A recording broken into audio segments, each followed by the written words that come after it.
அஸ்ஸலாமு அலைக்கும் வரஹ்மத்துல்லாஹி வபரகாத்துஹு. இன்னைக்கு நம்ம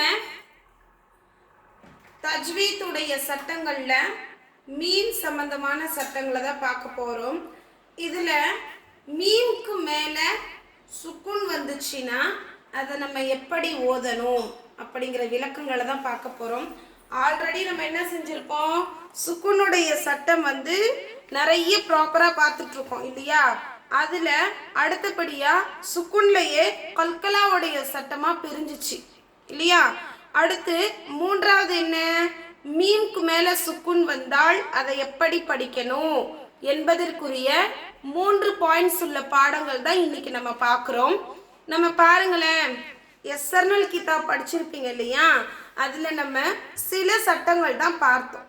சில சட்டங்கள் என்னது அதுல இல்லை அப்படிங்கிறதுனால நம்ம தனிப்பட்ட முறையில் உங்களுக்கு வீடியோவின் மூலம் சட்டங்களை அப்லோட் பண்ணோம் இல்லையா?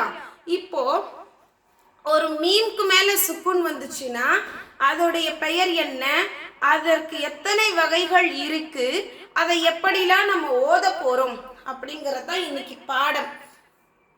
சட்டத்துடைய நேமே மீமே சாக்கின் அப்படின்னு சொல்லலாம். இல்ல நம்ம ஸ்கிரீன்ல சொல்றது போல அஹ்காமுல் மீமி சாக்கினதி, சுக்குன் செய்யப்பட்ட மீமுடைய சட்டங்கள். சட்டம் அப்படின்னு கொடுக்கல, சட்டங்கள் அப்படிங்கும் பொழுது இந்த சுக்குன் பெற்ற மீம் சம்பந்தமான சட்டங்கள் இன்னும் சில இருக்கு என்பதற்குண்டான வார்த்தைகள் தான் இது. சுக்குன் செய்யப்பட்ட மீமுடைய சட்டங்கள் மொத்தம் 3 பாயிண்ட்ஸ் இருக்கு. ஸ்கிரீன்ல பாருங்க என்னென்ன. ஃபர்ஸ்ட் பாயிண்ட் பாருங்க, இத்காம் ஷஃபவி, இஹ்ஃபா ஷஃபவி, இல்ஹார் ஷஃபவி. மீமே சாக்கினுடைய சட்டத்துல 3 பாயிண்ட்ஸ் இருக்கு. ஓகேவா? இதோடைய பெயர்கள் என்னென்ன? இத்காம் ஷஃபவி, இல்ஹார் ஷஃபவி, இஹ்ஃபா ஷஃபவி அப்படின்னு 3 பெயர்கள் உங்களுக்கு இங்க கொடுத்திருக்காங்க. இதற்கு ஒவ்வொன்றுத்துக்கும் ஒவ்வொரு முறைகள்ல இருக்கு. ஆல்ரெடி நம்ம பார்த்துட்டோம். இல்ஹார்னா என்ன, நூனை வெளிப்படுத்தி ஓதுறது. இஹ்ஃபானா என்ன, முக்கில் மறைத்து குன்னா செய்து ஓதுவது. இத்காம்னா என்ன, இணைத்து ஓதுறது. ஓகேவா? அதே போல அது நூனே சாக்கின் தன்மீன் சம்பந்தமா வந்த பாடம். இது மீமை சம்பந்தமான வரக்கூடிய பாடம். ஓகேவா? மீம் சம்பந்தப்பட்ட பாடம். இப்போ ஒரு எழுத்து பார்க்குறோம், சுக்குன் பெற்ற மீம் அப்படின்னு பார்க்குறோம். அதுல 3 வகைகளாக பிரிச்சு ஓதணும். ஆனா முழுமையாவே மீமை பற்றி மட்டும்தான் நீங்க கொடுத்திருப்பாங்க. இது ஹாம் ஷஃபவினா சுக்குன் பெற்ற மீமை உதட்டோட இணைச்சி சொல்றது தான் இது ஹாம் ஷஃபவி. நெக்ஸ்ட் இஹ்ஃபா ஷஃபவி அப்படின்னா சுக்குன் பெற்ற மீமை நல்ல குன்னா செய்து ஓதணும். அடுத்து இல்ஹார் ஷஃபவி அப்படின்னா என்ன,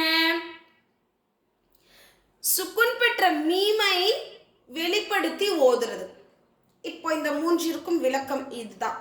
அடுத்து இதுதான் இல்ஹார் ஷஃபவி, இதுதான் இஹ்ஃபா ஷஃபவி, இதுஹாம் ஷஃபவி அப்படின்னு எப்படி கண்டுபிடிச்சு நம்ம சட்டம் சொல்லுவோம், எப்படி அது தஜ்வீதா படிப்போம் அப்படிங்கிற மெத்தடு இன்ஷால்லா இப்போ நான் உங்களுக்கு சொல்லி கொடுத்துருவேன். நல்லா கவனிச்சிங்கன்னா ஈஸியா புரியும்.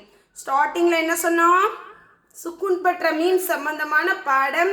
அதுல 3 பெயர்களை கொண்டுள்ளது. அது என்னென்னங்கிறதையும் நம்ம பார்த்தோம். அடுத்தபடியாக எப்படி அதை இணைச்சி ஓதணும், வெளிப்படுத்தி ஓதணும், குன்னா செய்து ஓதணும் அப்படிங்கிறத நம்ம பார்க்கலாம். நம்ம ப்ராப்பரா அந்த கிதாப்ல, நம்ம தஜ்வீத் கிதாப்ல இருக்கிறத உங்களுக்கு அப்படியே நான் ஸ்க்ரீன்ல அனுப்புனேன்னா அது உங்களுக்கு ரொம்ப பெருசா தெரியும். ப்ளஸ் புரியாத மாதிரி ஒரு ஃபீல் இருக்கும். அதனால் நம்ம சிம்பிளாக இதுகாம் ஷஃபவினா என்ன அப்படிங்கிறது நம்ம இந்த உதாரணங்கள் வச்சே சட்டம் ப்ளஸ் எப்படி இதை ஓதுறதுங்கிறதையும் நம்ம தெரிஞ்சுக்க போகிறோம். ஓகேவா?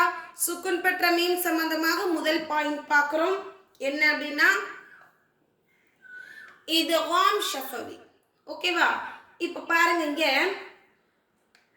அத்அமஹும் மின் ஜூஇன் அப்படின்னு கொடுத்துருக்காங்க. இப்போ இங்க நம்ம சொல்லுவோம் நார்மலா இது ஹரக்கத் சட்டம், கல்கலாவுடைய சட்டம், ஹரக்கத் சட்டம், இதுவும் ஹரக்கத் சட்டம், இதுவும் ஹரக்கத் சட்டம். இப்போ இந்த மீமுக்கு பின்னால இன்னொரு மீம் வரும், அதுதான் இதுகாம் ஷஃபவி. ரெண்டு மீம் இது போல ஜாயின் பண்ணி வந்துட்டாலே அது உங்களுக்கு என்னதான் இதுகாம் ஷஃபவி. என்ன செய்யணும் நம்ம? ஞாபகம் இருக்கா இல்லையா உங்களுக்கு? மறுபடியும் நான் சொல்றேன். இதுகாம் ஷஃபவி அப்படின்னா என்ன? மீமை மீமுடன் இணைத்து ஓதுறது. நம்மளுடைய இரண்டு உதடுகளும் சேர்ந்தாற்போல் ஒட்டி அழுத்தி வெளிப்படும். அப்போ இது எப்படி வரும்? நம்மளுடைய இரண்டு உதடுகளும் ஒட்டும் பாருங்க. ஓகேவா? ஓகேவா? மீமை மீமுடன் சேர்த்து குன்னா செய்து ஓதுறோம். ஓகே. ஆனா குன்னான்னா மூக்கில் மறைச்சி சொல்லக்கூடாது. என்ன செய்யணும்? இரண்டு உதடுகளும் ஒட்டி சொல்வதை போல இருக்கு.